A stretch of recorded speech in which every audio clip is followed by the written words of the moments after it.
Del día con 19 minutos acá en el Expreso Bio Bio vamos a hablar de un tema que, bueno, han pasado el tiempo, ¿no? Porque ya son 10 años, se conmemoran, ¿se acuerdan la marcha, ¿no? Muy familiar además, que la marcha dio, de los enfermos, ¿no? Exactamente, sí, que dio pie a lo que hoy conocemos como la ley Ricarte Soto. Son 10 años, decimos, ¿no? Una década de esta marcha que todos recordamos y, bueno, queremos hacer un balance, cuáles son los desafíos, cómo ha funcionado, qué ha pasado con los tratamientos. Hay algunos que quizás debieran estar dentro, todavía no lo están. Vamos a hablar precisamente sobre esto con quien es reumatóloga y past president de SOCHIRE, de la Sociedad Chilena de Reumatología, la doctora Viviana Maluje, que está en línea a esta hora. Muy buenas tardes, doctora. Hola, buenas tardes. Hola, buenas tardes. Buenas tardes, Álvaro. Buenas tardes, Loreto. Gracias por el contacto. No, gracias a usted, porque lo decíamos, ¿no? Ha pasado el tiempo, ya es una década de esta marcha que todos recordamos y queríamos ver también cuáles son las principales inquietudes quizás o algún balance de cómo han sido estos 10 años de las enfermedades que sigan sumando. Bueno, yo les voy a hablar un poco desde el punto de vista de la reumatología. Sí. Nosotros tenemos 3 patologías o 3 intervenciones terapéuticas que están en ley Ricarte Soto garantizadas por la ley, y la verdad es que para nosotros, una vez que esta ley apareció, fue una gran ganancia para nuestros pacientes que previamente no tenían acceso a este tipo de tratamiento, ¿ya? Que son tratamientos caros y que nadie cubría en el seguro público y en el seguro privado solo parcialmente. Por lo tanto, para nosotros fue muy importante.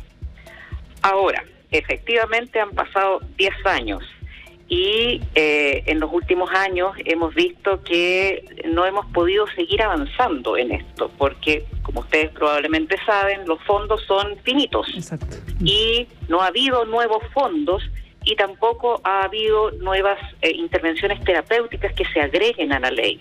Entonces creo que estamos un poquito al debe con grupos de pacientes que aún no pueden acceder a terapias de alto costo que son cubiertas por esta ley para algunas otras intervenciones. Probablemente en 10 años los tratamientos cambian, digamos, también, y probablemente quedan fuera de lo que se contempló originalmente, ¿no? Claro, los tratamientos cambian. En el caso nuestro han cambiado incluso para mejor, en el sentido de que muchos de los fármacos que originalmente entraron a la ley ya perdieron sus patentes, por lo tanto tenemos biosimilares que son bastante más económicos que los originales, la terapia biológica original, digamos.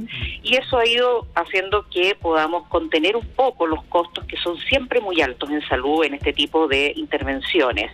Pero hay muchos pacientes que no pueden acceder aún en otras patologías y en las mismas patologías que están en la ley. Entonces creemos que es tiempo de darle un nuevo impulso, una revisión a esto. Ya son 10 años, creo que nos merecemos una buena revisión al respecto. ¿Revisión que necesariamente pasa por un cambio en la legislación, doctora? Probablemente, porque sí. O sea, esto es revisar la ley. No es la legislación, no hacer una ley nueva, sino que realmente es volver a revisar el monto asignado a esta ley. El monto no ha cambiado y los costos sí cambian.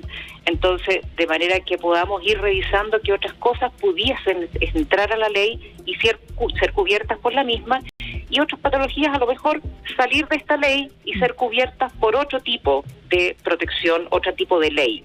Claro, que se vaya actualizando todo de todas maneras. Doctora, auditoria, nos escribe Carolina, en el WhatsApp nos está escribiendo mucha gente, en particular ella dice: mi madre se trata gratis gracias a esta maravillosa ley por problema renal terminal. Sin su ayuda nada podríamos hacer por ella, le da los remedios. En fin, este es un caso de éxito, ¿no? Que era lo que buscaba justamente esa ley en su origen, y que claro, como usted bien dice, se ha avanzado, porque antes de esta ley no había nada, como el caso de la mamá de Carolina, pero claro, hay un tema de actualización, de que se sumen enfermedades y que los recursos sean más eficientes, ¿no? En el caso de los tratamientos, por ejemplo. Claro, por supuesto que sean más eficientes. No hay que olvidar que esta ley no es una ley integral. Esta es una ley que cubre ciertas intervenciones asociadas a ciertas patologías. Entonces no es como las garantías explícitas de salud, que es una cobertura integral. Esto es la intervención, que es la intervención que provoca probablemente mayor costo. Entonces, es eso lo que hay que ir revisando. Entonces, requiere darle una buena mirada y probablemente ir viendo si se pudiese traslapar o poner más fondos ahí para que pudiese tener más gente acceso con otras patologías, con otras intervenciones que en este momento están quedando fuera. ¿Había algún calendario de número de enfermedades o enfermedades que se van a ir sumando gradualmente? No, no es exactamente un calendario. Ley Ricarte Soto, una vez que se aprobó, ¿sí?, tenía una evaluación que era anual, una vez al año, por los primeros 3 años, y luego quedaba cada 3 años, como es las garantías explícitas de salud. Lamentablemente esto ya debió haber salido hace más de un año y está todo retrasado, no ha salido la nueva intervención, qué sé yo, donde se actualiza. La nueva actualización de Ley Ricarte Soto está rechazada casi un año. Uy. No ha salido nada nuevo, digamos. Doctora, ¿la esclerosis múltiple está dentro de las enfermedades raras o de poca frecuencia?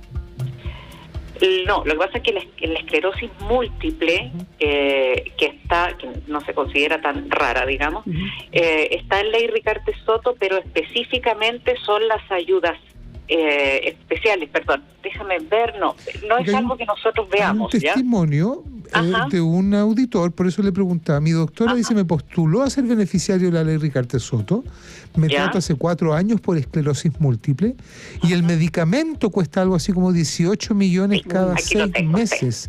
El martes 13 tengo una nueva dosis, estoy muy agradecido.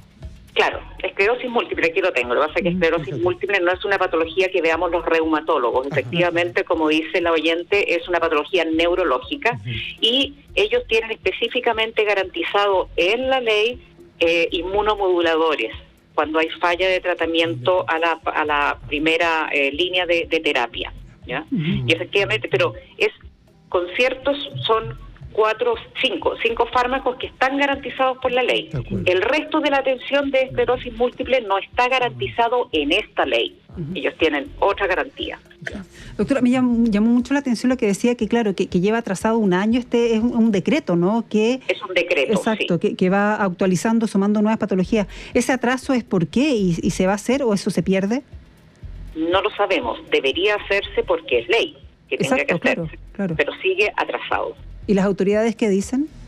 No hemos tenido respuesta de las autoridades al respecto de la causa del atraso de la salida de esta ley, de este decreto, del nuevo decreto, digamos. Exacto. Claro, porque la práctica hace que personas que tienen estas patologías, que por este atraso no pueden entrar a esta ley Ricarte Soto, no pueden acceder al tratamiento. Claro, lo que pasa es que eso estaba arreglado, eso estaba súper arreglado porque hay una comisión, primero se estudia, luego se prioriza, luego se decide y hemos quedado como en una caja negra y no podemos saber cuándo va a salir, si es que va a salir, no hemos tenido ninguna respuesta al respecto. Bueno, vamos a estar pendientes de eso y queríamos tocar el tema también, doctora, así que le agradecemos mucho su explicación, su tiempo. Vamos a estar, como decimos, insistimos, ¿no? Muy pendientes en esta década, ¿no? Desde esta marcha que congregó a unas 10.000 personas ahí justamente por el tema de la salud de nuestro país y que se traduce ahora en una ley que, como usted bien dice, hay que actualizar porque eso estaba estipulado así en la normativa de que tenía que actualizarse y ya lleva un año atrasado en eso. Exacto. Muchas gracias, doctora. De nada, no hay problema. Que tenga una buena semana. Un gusto. Gracias, igualmente, doctora. Muy buenas tardes. Igualmente. Adiós. Viviana Malugia es reumatóloga y presidenta de SOCHIRE, la Sociedad Chilena de Reumatología.